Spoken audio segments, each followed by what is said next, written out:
মাছ ধরতে গিয়ে আজকে আমি কি পরিমাণে মাছ পেলাম সেটাই তোমাদের দেখাবো। আল্লাহর অশেষ রহমতে আমি আমার বন্ধুদের নিয়ে চলে গিয়েছিলাম আমাদের গ্রামের বিলে মাছ ধরতে।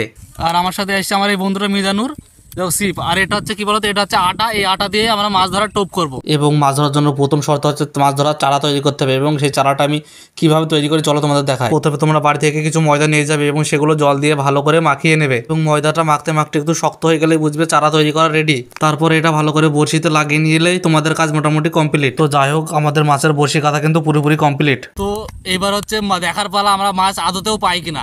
আর যদি মাছ পেয়ে যায় তোমাদের কিন্তু আমার চ্যানেলটা অবশ্যই সাবস্ক্রাইব করতে হবে। তাই এখন আমি মাছ আসার অপেক্ষায় চুপচাপ অনেকক্ষণ ধরে বসে থাকতে লাগলাম, এবং এরপর অনেকক্ষণ পর বসিতে একটা মাছ বাঁধলো, এবং মাছটা দেখে খুবই ছোট, তাই আমি মাছটাকে আর না ধরে আবার ওকে আমি বিলে ছেড়ে দিয়ে আসলাম। তো আমি আবার টোপ তৈরি করব এবং দেখবো একটা মাছ এর থেকে বড় মাছ পাই কিনা, কারণ এই বিলে কিন্তু এর থেকেও আরো বড় বড় মাছ আছে, এবং দেখা যাক আজকে আমার কপালে কি আছে।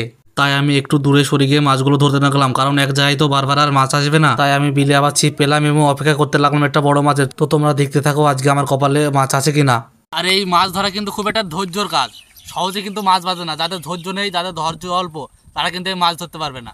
তাই আমি আবার এখানে বসে পড়লাম এবং বড়শিটা নিয়ে কিছুক্ষণ নাড়াতে লাগলাম, মাছগুলোকে এইভাবেই ঠিক লোভ দেখাতে লাগলাম। ওহ, তারপর কিন্তু আল্লাহর অশেষ রহমতে আমি ফের একটা মাছ পেয়ে গেলাম। আর এই মাছটা কিন্তু বেশ বড় আছে, চলো তোমাদের আমি কাছে নিয়ে গিয়ে দেখাই। আর এই মাছটা ধরার জন্য কিন্তু আমাদের অনেকক্ষণ অপেক্ষা করে বসে থাকতে হয়েছে, আর তাই মাছটা ধরার পর আমাদের কিন্তু খুব আনন্দ লাগছিল। আর এই মাছ ধরাটা কিন্তু আমাদের নেশা, কারণ এই মাছ আমরা কিন্তু খাবো না, এই মাছগুলো ধরার পর সেগুলো আবার বিলে ছেড়ে দেবো। দেখতে পাচ্ছ তোমরা আমার হাতে কিন্তু এখন এতটুকু ময়দা পড়ে আছে, এবং এটা আমি বিলে ফেলে দেবো, কোনো মাছ পক্ষীতে খেয়ে নেবে।